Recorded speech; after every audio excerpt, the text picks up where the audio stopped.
ahol 7 milliárd ember él, ahol mindenki él. Védjük a Földet. Nem tehetjük tönkre lakhelyünket, és nem tehetjük tönkre az élőlények lakhelyét sem. Figyeljünk a Földre, és viseljük gondját, mert ő is viseli, és viselni fogja a mi gondunkat. Utasok nincsenek a földevő űrhajón, mindannyian a legénységhez tartozunk, írta Marshall McLuhan, kanadai tudós és filozófus.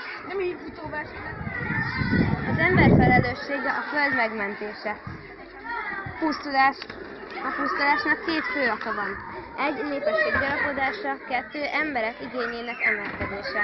Hihetetlen mennyi szemetet termelünk. Megoldások, szelektív hulladékgyűjtés. Ózonrétegek, nem károsító kozmetikai szerek. Rajzvédelem. Fák és virágok ültetése. Elektroszmog, digitális benszülöttek csökkentése.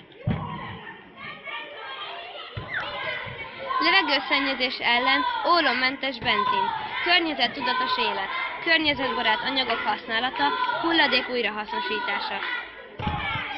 Elromlott? Javítsad meg!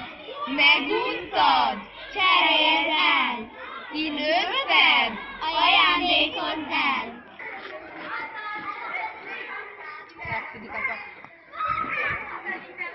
Mindannyian tehetjük,